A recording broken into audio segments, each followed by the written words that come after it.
All right, so Okay. You know what? I am working on getting everything caught up in terms of grades. I think as far as essays or exams go, I have gotten completely caught up. I have not gotten the article reviews graded for this class, so I have not done that. But if you are missing a grade, it is entirely possible. I normally go through D2L, and what I do is I start on the first submission and I just click, when I finish grading, to the next one.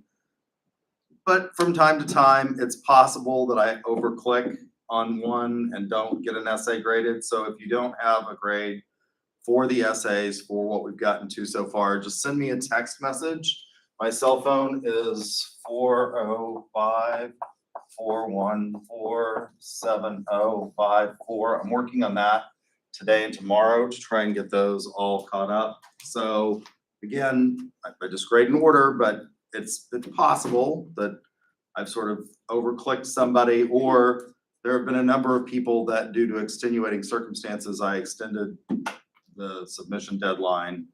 And if I did, then I don't grade those if they come in after. So you need to remind me that they're there if that's the case. So that's anybody in this room, or anybody on the live feed, or anybody who watches the video after class, just send me a text message, because I have a horrible memory, and that way I will get to it as soon as I can. I generally don't. What I do is when I see a student's text come through, if I can't answer it right then, or I know it's about grading or something like that, I hold on. I wait until I'm at a position that I can do that, and then I'll respond and tell you that I've graded it. So just keep up with your grades, look at your grades. If you have questions about anything, let me know. It's a little late in the semester to panic at this point. We've gone through 3 tests. If you were going to panic, you probably should have panicked after the first one. But, I understand that students' lives are busy. And so I'm happy to talk with you about the essays. Again, what I've seen and what I've noticed is that if I didn't leave comments on the last one, it's because I'm seeing the same thing over and over again. It's just like, you need to refer to the comments on my first essay, which is, you have to use a theory, you have to pick a valid theory, and then you need to use that theory to drive your analysis and looking at all of the stakeholders and all of the known outcomes that are going to occur as a result of a corporate action, right? So that's where we are. So we're going to talk about place and promotion today. So we talked about product development, right? We talked about 2 P's last time. We're going to talk about the other 2 P's.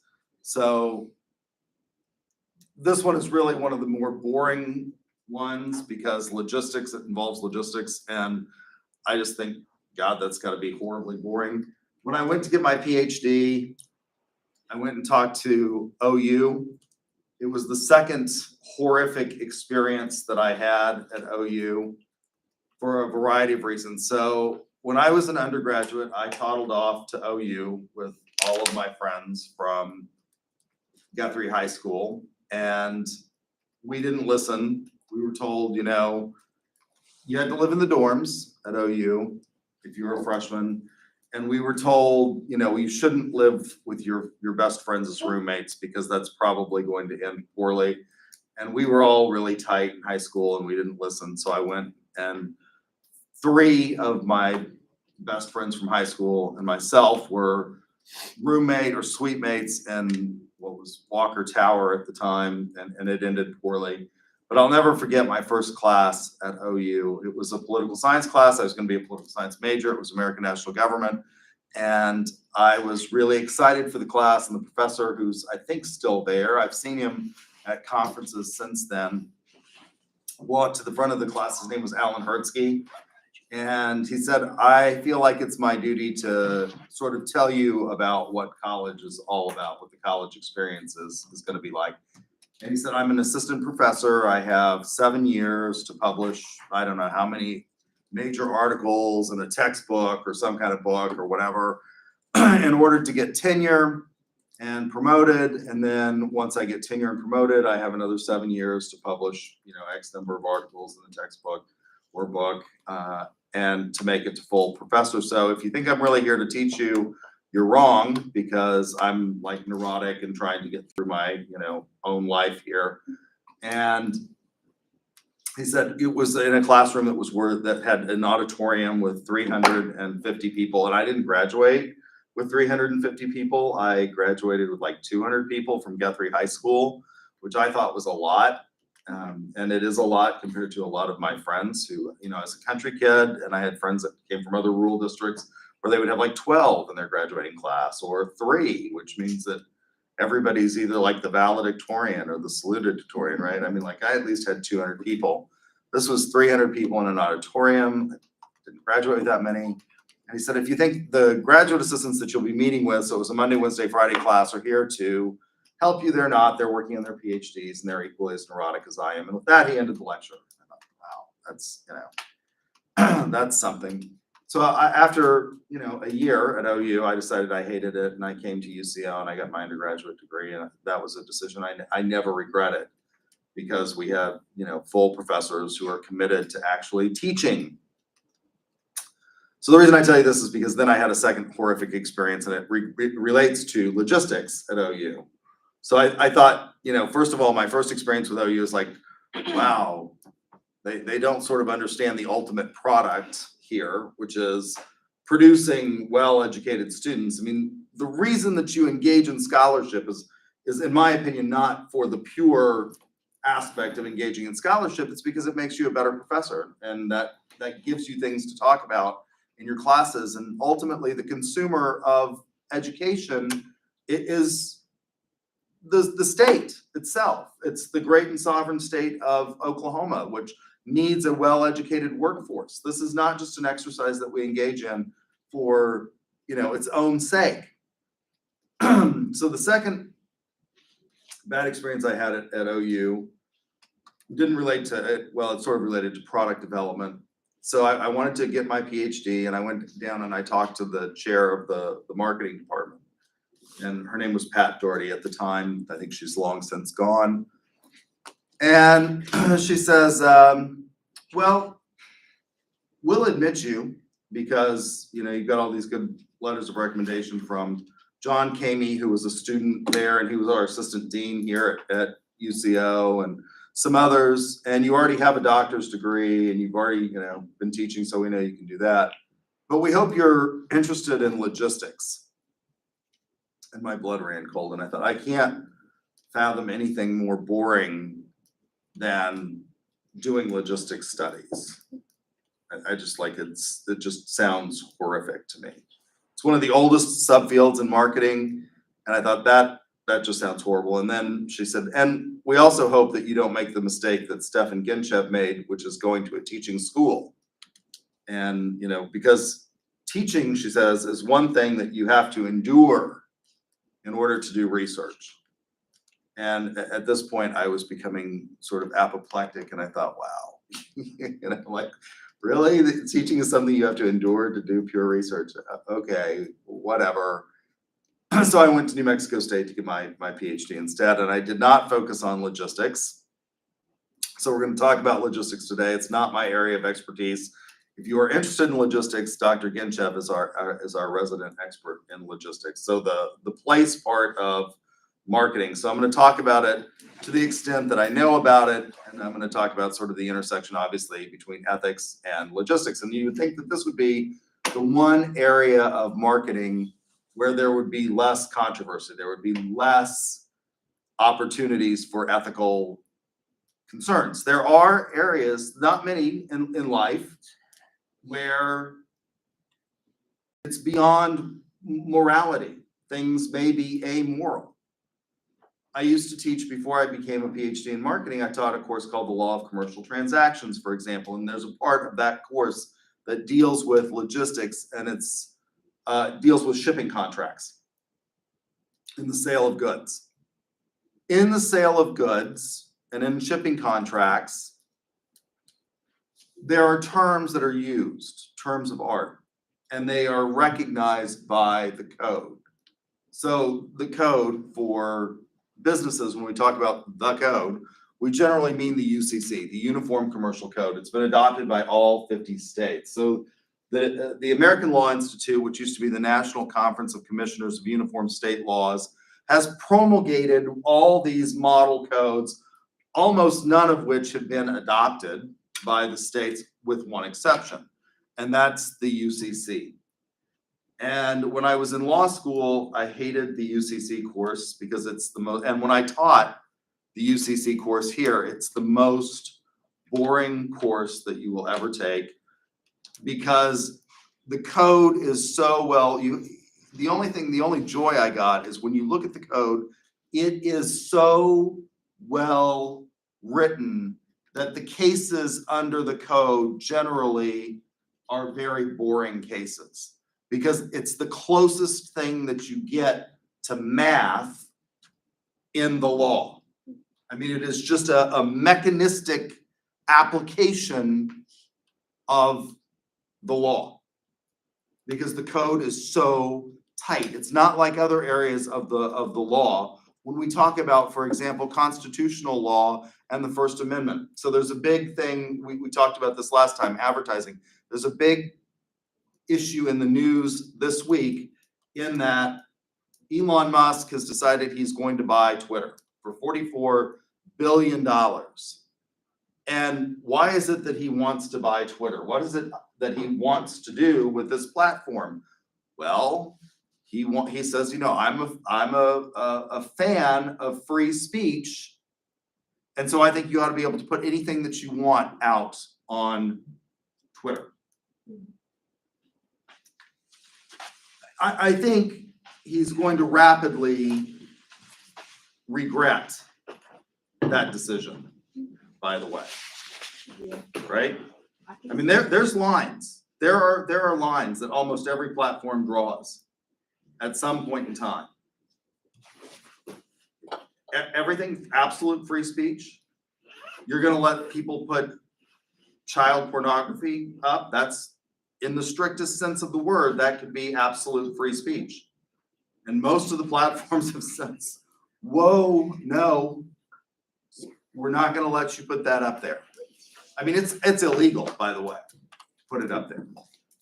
And there's case law that deals with this, but there have been platforms that have tried this. But if you believe in absolute free speech, you'd say, well, you know, that's free speech, that's freedom of expression. I don't think he realizes what he's gotten into with regard to that. But these are areas of the law where when we talk about freedom of expression, it's not real easy to determine. Let's take a less extreme example. The First Amendment gives you 5 substantive rights. That's what we call substantive due process in the law.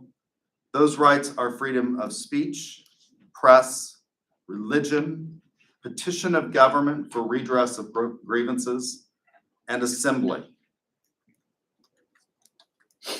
The First Amendment begins with the statement, Congress shall make no law.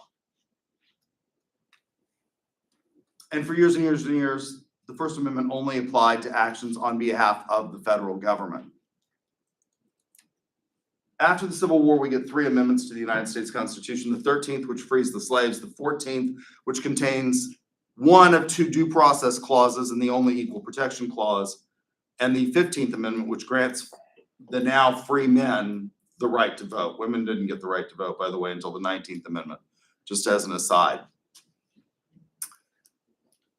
The intent of the drafter of the 14th Amendment, the drafters of the 14th Amendment, was to apply in total the Bill of Rights, which are the first 10 amendments to the United States Constitution, to the states.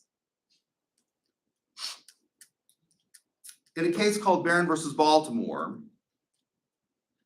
the United States Supreme Court took up the issue of whether or not the first 10 amendments to the United States Constitution apply to the states. And it actually involves a case in which logistics is an issue. The city of Baltimore had redone some watershed such that the port was no longer a deep water port, and Barron, who was the successor and interest of the owner of this port who was deceased, sued claiming that they had violated his constitutional rights because they had taken property without due process of law. And the Supreme Court said, you're correct. If that was a federal government action, you would have a cause of action. But the Bill of Rights was only intended to apply to the federal government and not the states. And the city of Baltimore is a state entity. And so the doctrine was that the Bill of Rights only applied to the federal government. After the Civil War, the intent was to apply all of the Bill of Rights to the states via the Due Process Clause of the 14th Amendment. The court has never held that to be true. What they have said is they've said there are certain fundamental rights which are so essential to ordered liberty as to be selectively incorporated against the states via the Due Process Clause of the 14th Amendment. Free speech is one of those rights that is applicable to the states via this Due Process Clause of the 14th Amendment.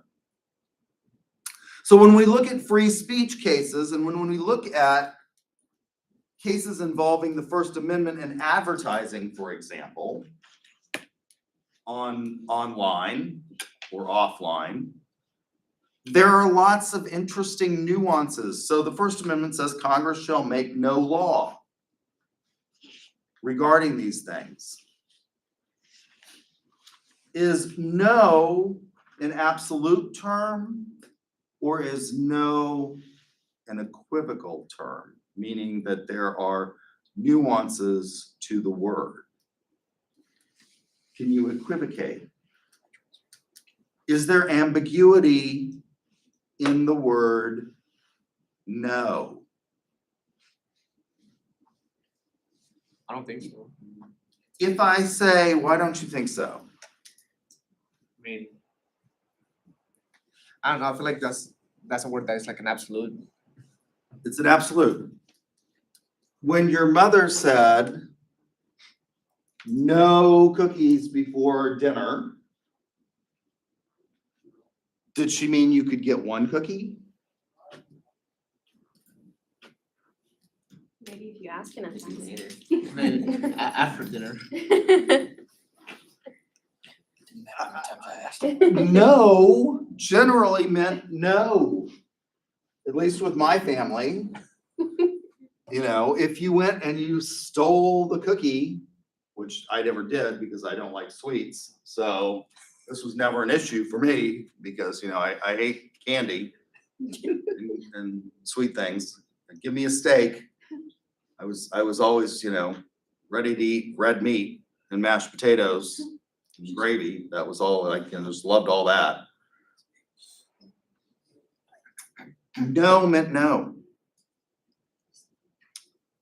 But the Supreme Court has never held that no means no with regard to the First Amendment. They've said no means maybe. You can't shout fire in a crowded theater and get away with it.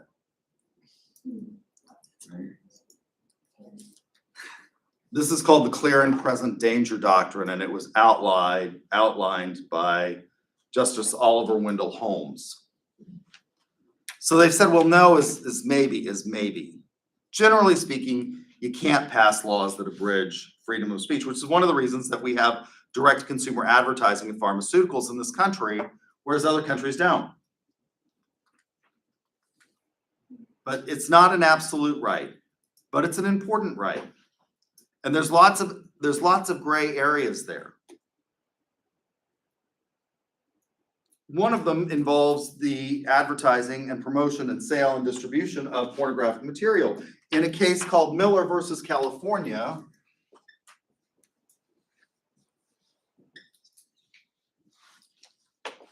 the Supreme Court, and I think that's a 1973 case, looked at pornographic materials and the sale of these, and they said that's not necessarily covered under the First Amendment.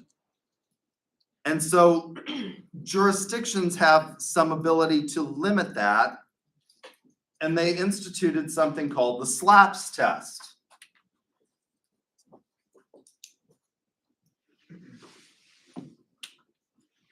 And the SLAPS test says you look at the work taken as a whole and determine whether or not it has First Amendment protection or value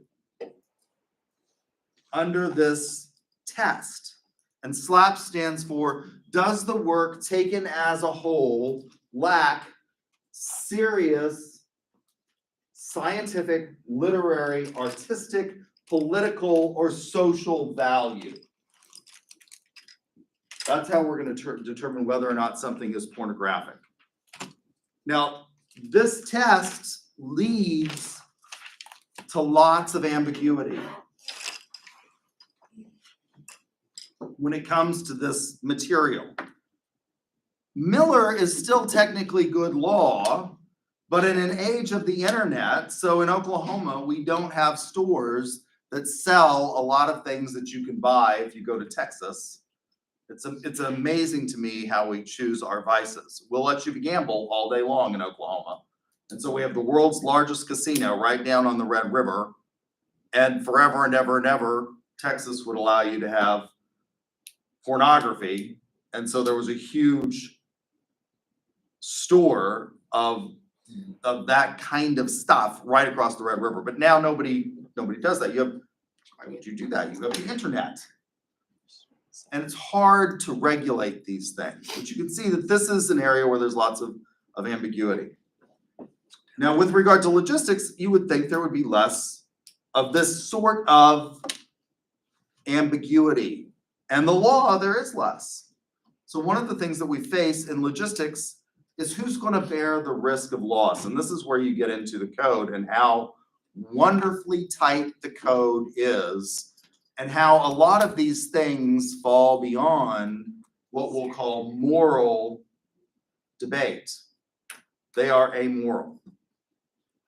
For example, in the code, it says that if you have a shipping contract, a logistics contract, and you just say FOB, which stands for free on board, this is a shipping term, it's a term of art that's used. How many of you have heard this term? FOB, okay? If you have a contract that just says FOB, the risk of loss passes to the buyer once the seller places the goods in the hands of a common carrier.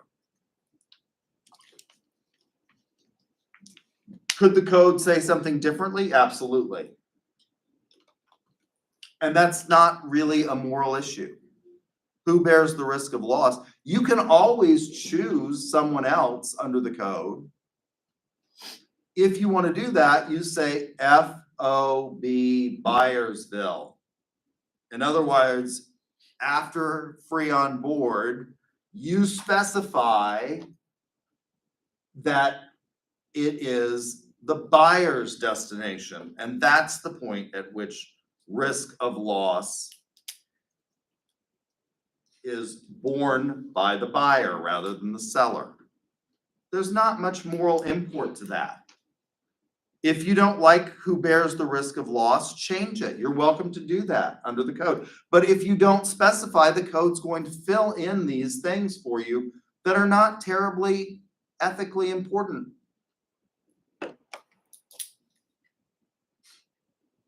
There's a famous case involving this, and it's just a mechanistic application of the code. If you've gone to Penn Square Mall, there's a tower across the interstate from Penn Square Mall called the Valiant Center Tower now. That didn't start out as Valiant Bank. It's kind of a dated building now by modern standards, but at the time it was built, it was enormously sort of contemporary. That was built by Penn Square Bank. Penn Square Bank was this little tiny bank. The remnants of that bank are still found in the northwest corner of Penn Square Mall. That little bank that's got this kind of ugly 70s building there started out as Penn Square Bank, and Penn Square Bank was during the 1970s and early 1980s, they were acting as a major lender for lots of oilmen, wildcatters particularly, and they were writing $1 million loans to people on the back of napkins. If you had a truck and some equipment and some leaseholds, you were in the by God all business. That's Oklahoman and Texan. I have a whole Oklahoma to Texas dictionary, Oklahoma and Texas to English dictionary. Business, B-I-D-D-N-E-S-S. George W. Bush, when he was governor of Texas, said the business of business is business, and it's the business of the Texas legislature to take care of business. That's business. I have no idea what that means, but it sounded good to business. We were in the by God oil business. And those people, by God, went broke. And Penn Square Bank, by God, went broke. And it almost took down Chase Manhattan with it. There's a book that details this. Part of the history of Oklahoma. It's called Funny Money. You should read it. Well, Penn Square gets really big. They outgrow that little bank there, and they start to build this tower across I-44, I-240. That's I-140, I guess, at that point. The contractor who ordered all of the glass for that building didn't pay attention to the terms of who bore the risk of loss. And as they were shipping that glass, all of the glass for that building, which at the time was over $1 million, and in the 1980s, $1 million was a lot of money.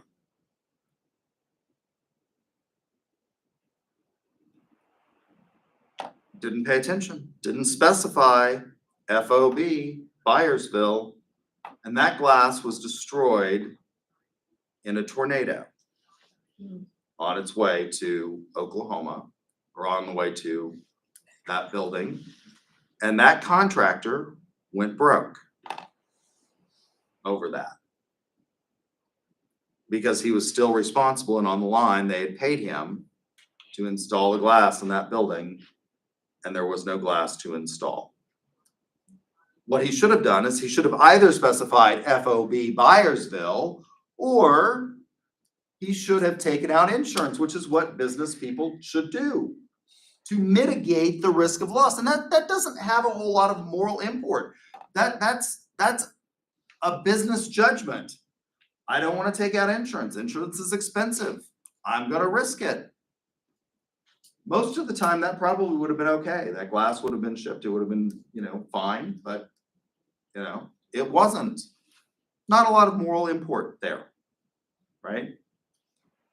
So when we look at these things, a lot of the issues you would think in logistics are sort of beyond moral import, but maybe not. So when we talk about marketing theory and the intersection of marketing theory, and this is just as a refresher,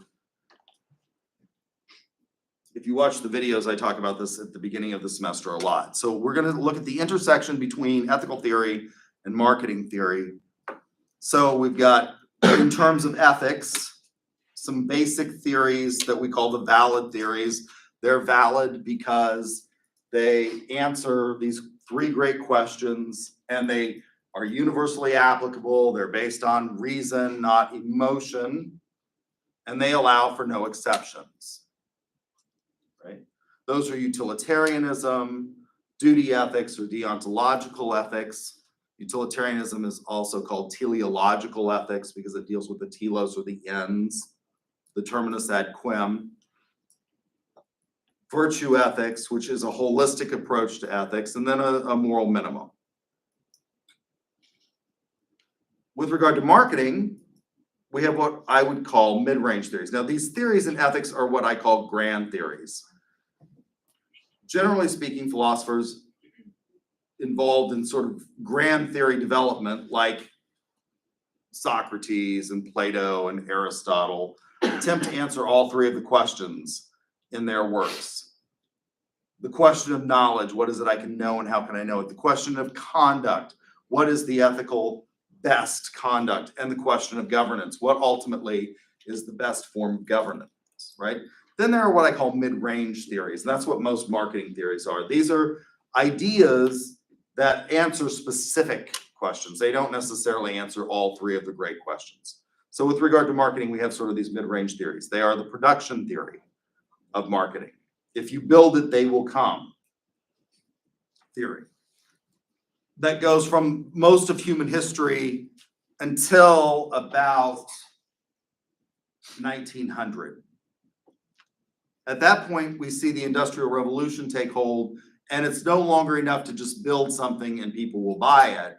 Now we're going to have to build a better mousetrap after the Industrial Revolution. And so we get what's called the sales philosophy of marketing, which is a focus on trying to distinguish our goods from other sellers in the marketplace and get people to buy them. Then we go into what's called the marketing theory, which is now we're going to look at the scientific. What is it that people want? We can study consumers from a scientific perspective. What is it that they want and need and desire, and how can we best fulfill that?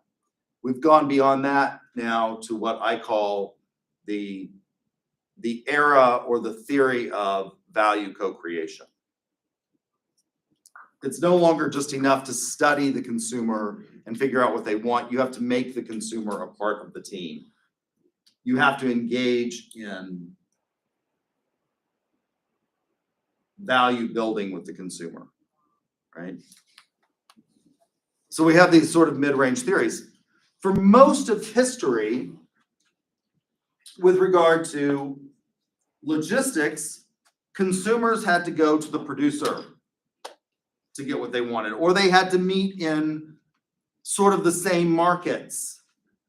Now, with modern logistics, we have to take the goods to the consumer where they want it, how they want it, and in a time, place, and form that they want it, these kinds of utilities.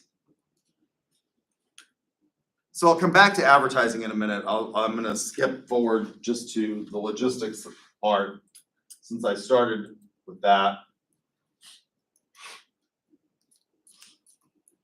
With regard to certain things in marketing, for example, maybe the most important P of the four is price, because price is the place where all of these other P's come together, and it represents what you're willing to sacrifice, both on the part of the producer and the consumer, in order to have an exchange of goods. And there is no a priori theoretical foundation for what the price should be. There is no absolute theoretical grounding for the price component. The price has to be right, otherwise you won't have agreement. But as important as price is, it really depends on the goals and sort of things of what the institution or the producer wants. And price is not necessarily money. And lots of things, even in business, are done using barter or exchange, particularly in international trade, where certain countries have goods and services that we want, but they don't have dollars, so we trade for them. And so this is really important, and there's no good theoretical foundation as to how you should achieve the price component. That's not true with logistics. We have enormously advanced and scientific models that allow us to determine how we should get logistics, how we should get goods and services to consumers in the most efficient manner. A lot of those rely on just-in-time inventory. Now, this is great because what just-in-time inventory does is it reduces these costs in many instances of getting products to consumers in the most efficient manner, and such that we are not storing them and wasting valuable resources and increasing consumers' costs. So we've been able to lower costs for consumers in many instances using just-in-time inventory control. Where it has become problematic in the last several years, we've noticed this, is that if you don't have inventory and you have a disruption to the supply chain, it can be enormously bad for everybody involved. And we had, as a result of a perfect storm, huge disruptions in the supply chain. First of all, you have a worldwide pandemic which shuts everything down and the production of many goods down. And then you had a president, and this is not a political statement, this is a statement of fact, who said trade wars are good, trade wars are easy to win, and I'm going to engage in a trade war with China, and disrupted the supply chain. And just-in-time inventory and that supply chain being enormously fragile meant that we are still experiencing the effects of that disruption of the supply chain.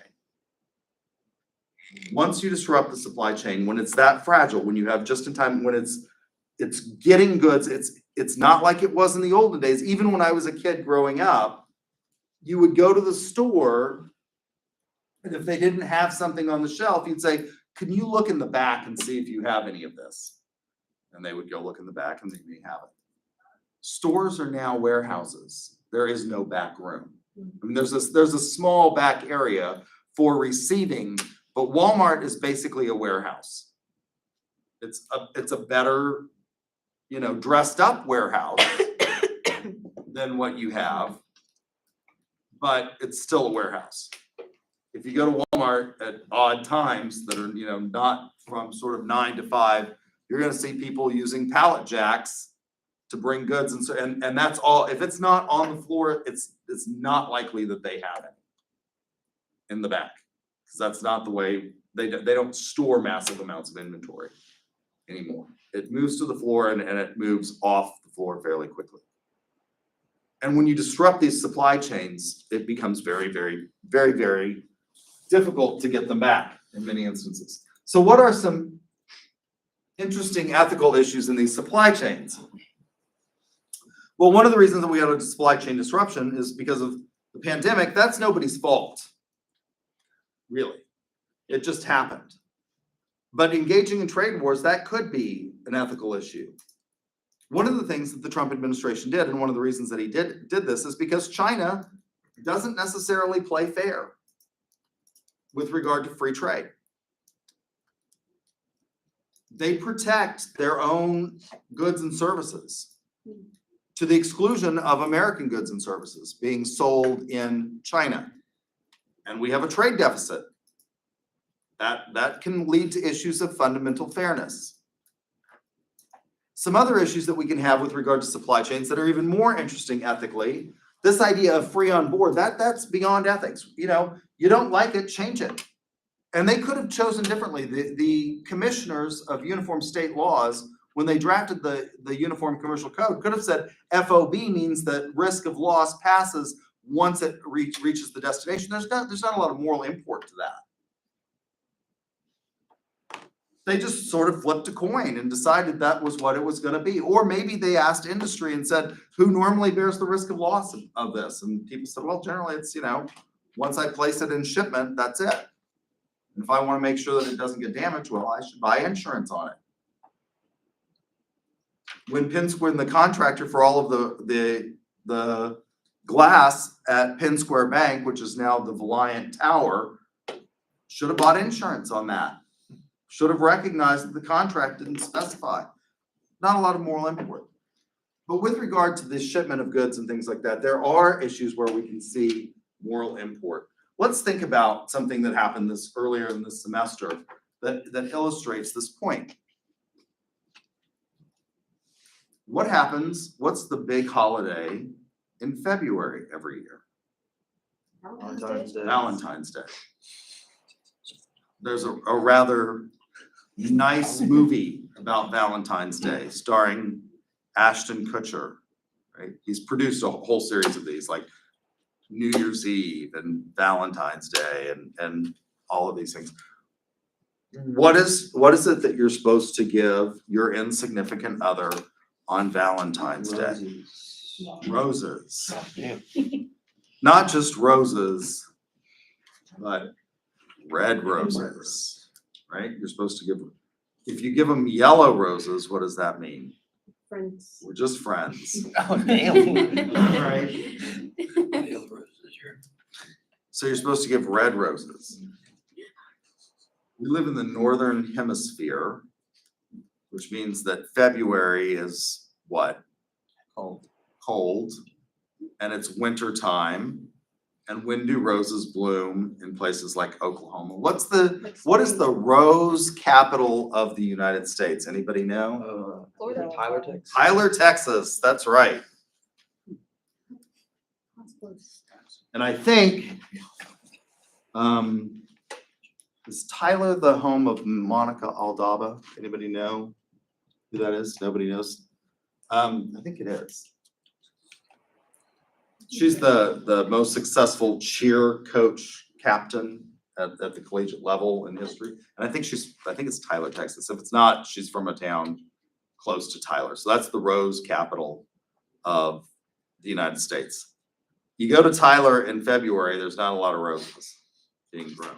Roses grow in the summer, spring and summer. Where do we get roses from for this huge day in February every year? Well, they come from South America. How do we get all of these? Really, like, I think Valentine's Day is now like $1 billion business in roses every year. How do we get those roses to Oklahoma and Texas and Michigan and New York for Valentine's Day? FOB. How specifically do we get them here? Plane, most likely. Plane, It's fast. right? Yeah, this is a highly perishable product. You could ship it the most efficient way in terms of the least amount of damage to things like the environment would be to put it on a container ship and ship it that way. But it would take weeks or days on a container ship to get it here. And this is, and the day after Valentine's Day, the price of roses drops and the demand for roses drops significantly. So you got to have them here just in time every year. How do they get here? They get here on an airplane. We ship them on an airplane.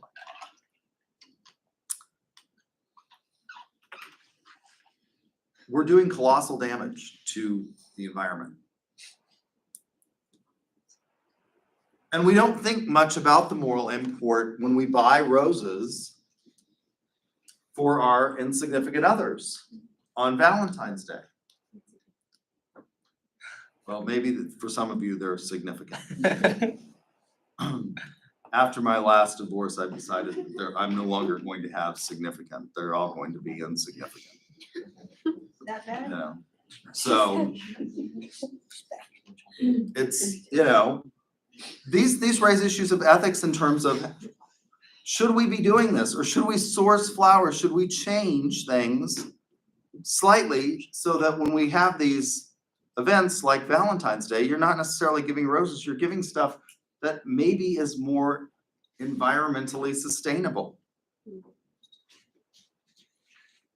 Roses being imported from South America are not just bad logistically. We've also started to destroy large portions of valuable, you know, rainforest for crops that we consume.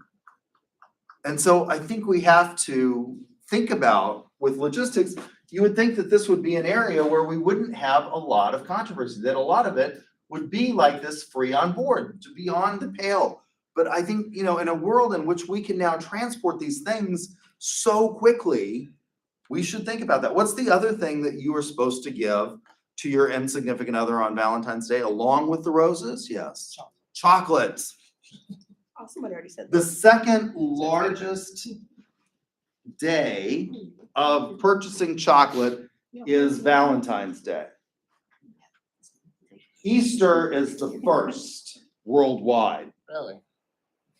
The vast majority of the chocolate supply in the world today comes from the production of chocolate that is not necessarily ethically sourced and uses slave labor. Right? How can you make sure that you have ethically sourced chocolate? You have to care about the supply chain to do that. So you have to look at things like whether or not it is fair traded. The vast majority of chocolate comes from the west coast of Africa. Really? That's where the vast majority of slave labor that's involved in the chocolate trade is coming from. So you can look at things like Utz Good Inside and Rainforest Alliance, and those are indicators that your chocolate is ethically sourced. So there are these issues in the supply chain, even in logistics, where we would think that there wouldn't necessarily be as many ethically issues as we would see when we talk about advertising. Another ethical issue is the power in the channel. Historically speaking, all of the power in the channel resided with the producer, and they set the initial cost. And they pushed the price down to the consumer because they set that initial price, and it was then added to by every single person in the supply chain, in that distribution. All of these, what we call middlemen. And to some extent, we've been able to disintermediate that, and that has led to cheaper goods for consumers. Because we can now buy goods directly from the producer rather than going through these middlemen. Now, in some instances, what we've seen is we've seen a reintermediation of some goods. Dell, historically, if you wanted to buy a Dell, you called Dell up and you ordered a Dell, and they engaged in this idea of value co-creation or mass customization, which is they put the processor in, the sort of suite of programs into it that you wanted, and all of the other stuff. You didn't go buy a Dell at Best Buy. What they figured out, though, is that particularly with regard to not so much desktops, this is a Dell monitor, but with regard to laptops, people actually want to touch the product before they buy it. Because laptops, one of the things that's really important with that laptop is the weight. I remember the first laptop I got when I was a junior in college. It weighed something like 14 pounds. And it had a screen that was, you know, like a quarter of the size of that MacBook. And people thought, like, I mean, I brought it to campus and was using it to take notes, and people thought that like that was like, you know, I was like the envy of everybody in the class.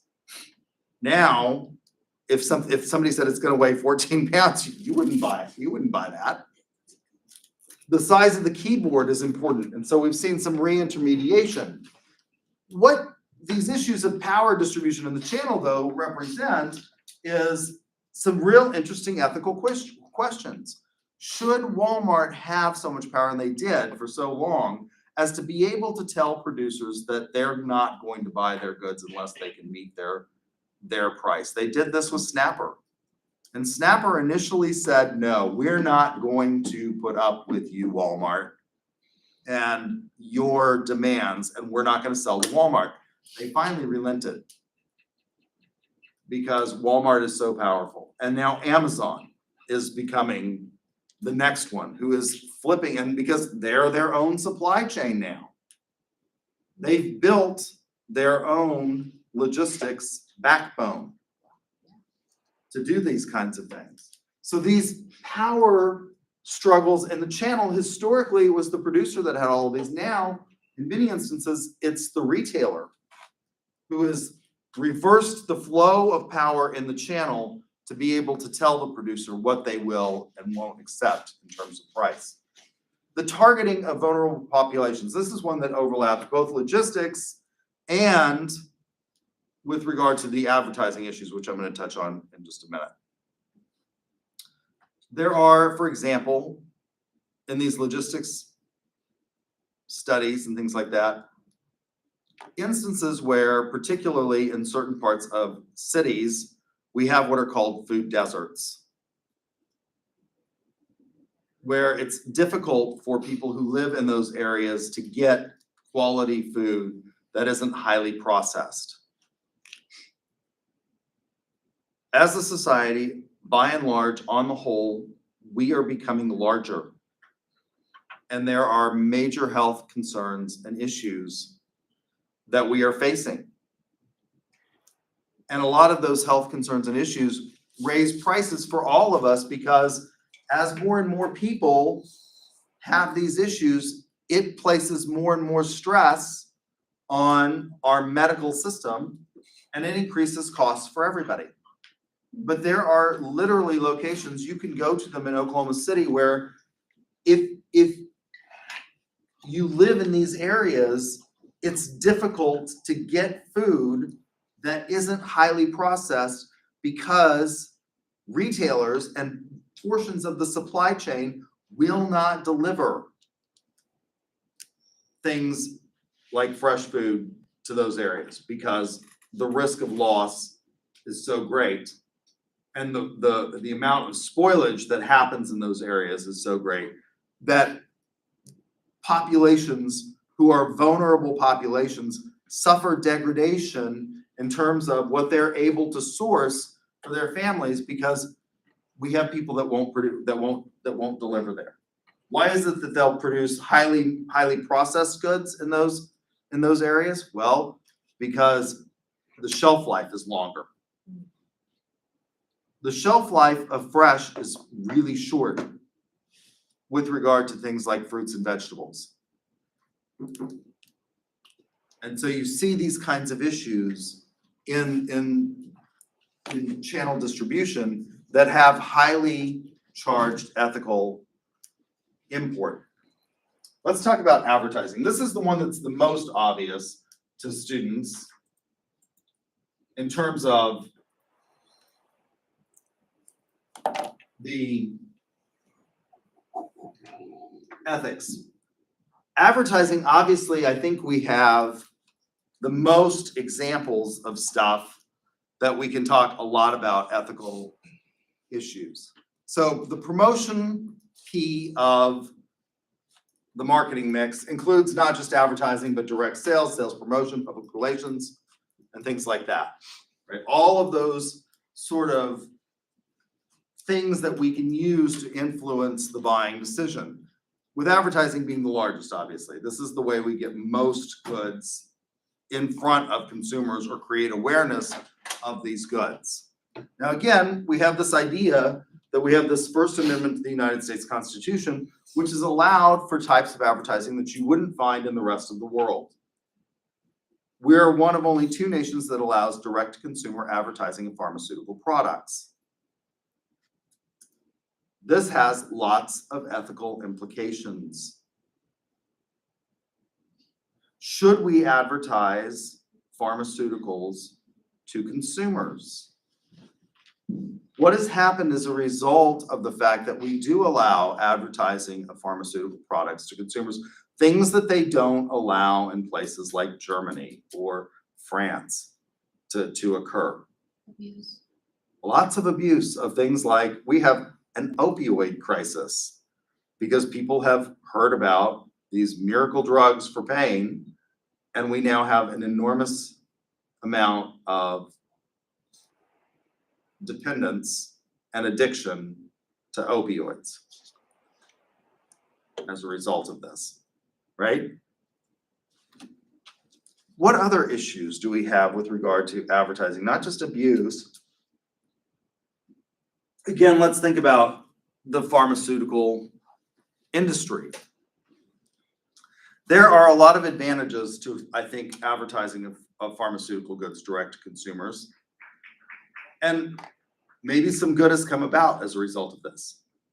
So I think I told you all before that my father is a retired FBI agent. Was not just an FBI agent. He was a SAG, a special agent in charge of a field office in Santa Fe, New Mexico. When he went into the Bureau, J. Edgar Hoover was the director of the FBI. He's the one who sort of was the founding director of the FBI. He was enormously powerful. The FBI building in Washington, D.C. is named after J. Edgar Hoover. That's not without controversy because Hoover was a controversial guy, particularly in the historical perspective in which we look at what Hoover did. Hoover had files on everybody. And he used those files to manipulate presidents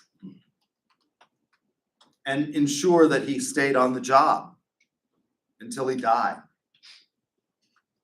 Because he had so much dirt on every president that they couldn't dare fire him. He had more power than his boss, who was the Attorney General.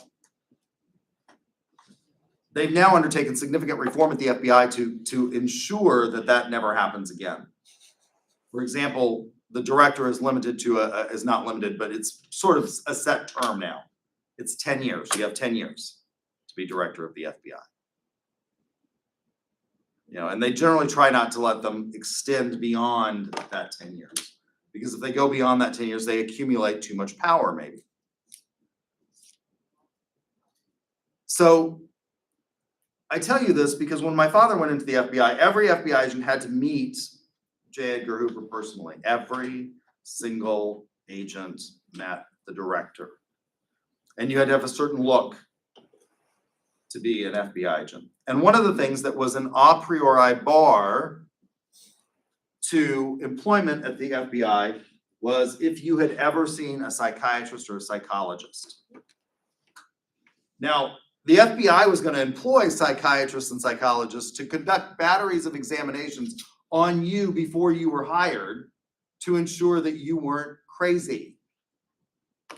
And maybe that's a good thing. Maybe we shouldn't be giving guns and firearms to people who are not emotionally stable. It's a good idea. Right? But if you had ever on your own gone and seen a psychiatrist or psychologist, the idea was, well, you must be nuts and we're not going to hire you. And that was based on a very sort of limited understanding of human psychology. One of the things that we recognize now is that a lot of the things that people have are not necessarily indications that they're nuts. It's just like anything else. It's like any other medical condition that we should be cognizant of. You don't sort of make value judgments because somebody, well, at least not, you know, until COVID, because somebody has something. Now, there are exceptions to this. During the late 1970s and early 1980s, we had enormous moral judgment about anybody who had contracted what we now call HIV. Because it was, you must have been doing something to get that disease. You know, and there were all these people who would go out and they would, you know, this is God's punishment for engaging. And you know, I mean, we now recognize that that's sort of morally abhorrent to hold those views. Although we saw a similar thing happening when I remember a time when if you were HIV positive, you wouldn't dare tell anybody that. They would treat you differently. You may not get a job because of a pre-existing condition as a result of that. And there was an enormous amount of shame associated with that. And that was not necessarily a good thing. We saw similar reactions when COVID came around. People didn't want to admit that they had COVID because people might look at you different, you know. And we actually saw people passing moral judgment. Schools, colleges, and universities, if you went out to parties and you contracted COVID, they were engaging in punishment through their student conduct codes for that. But by and large, with those exceptions, we don't generally say you're a morally bankrupt person because you got the flu. But we did with regard to mental health for a long time. And the FBI's position is an indication of that. One of the things that direct consumer advertising has led to, I think in terms of a positive advance, has been a recognition that mental health, like the flu or other things that we can suffer from, is a medical condition, and it doesn't mean that you're crazy, and it doesn't mean that you are morally bankrupt. It means that you have something, and that we can treat these things. And direct consumer advertising of things like Prozac has led to an awareness and an understanding of depression that has opened up a discussion. Again, when I was a kid growing up in the 1970s, this is not that long ago, in 1980s, people didn't talk about these things, because if you talked about your depression, you were somehow less of a person. You weren't tough. You know, and we tended to ignore those members of our families that were difficult or problematic.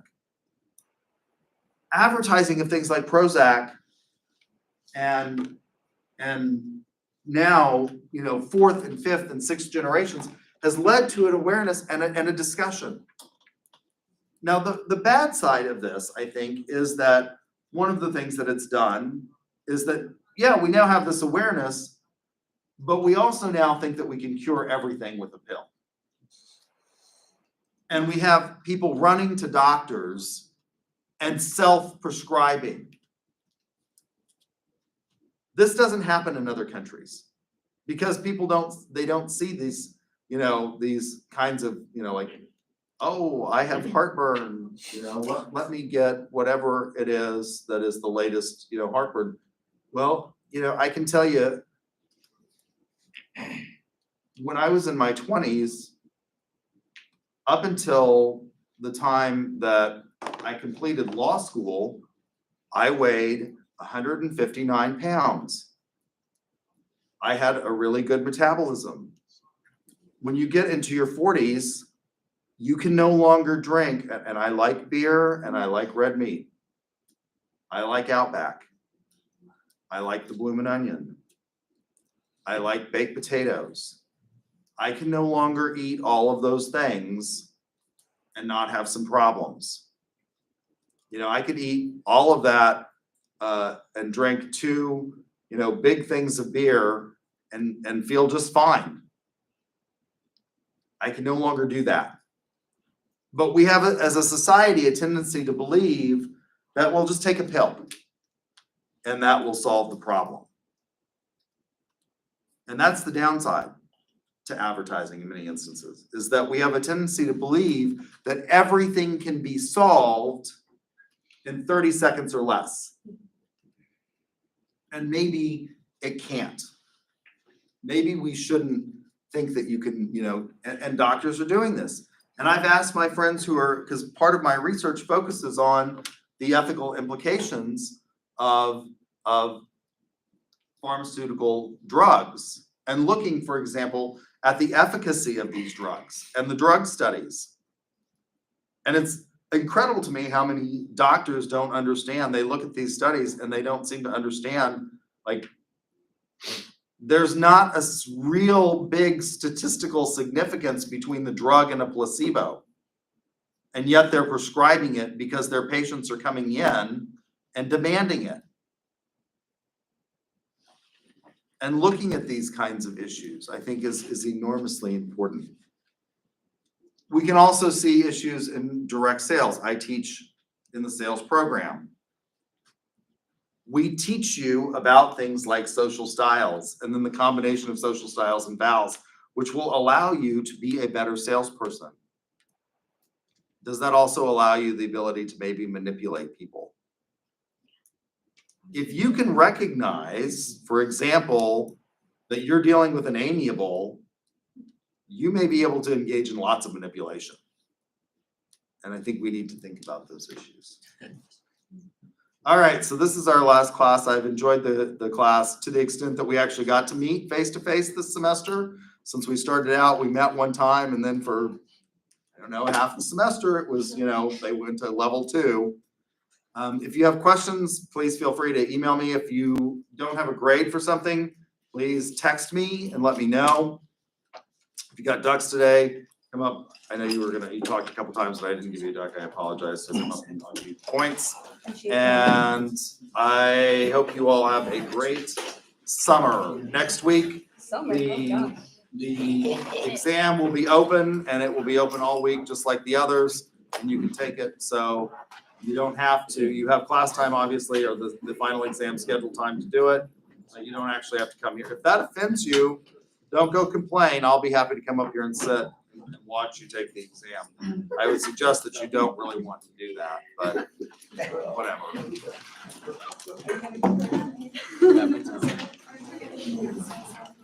Uncaffeinated. Yeah, right?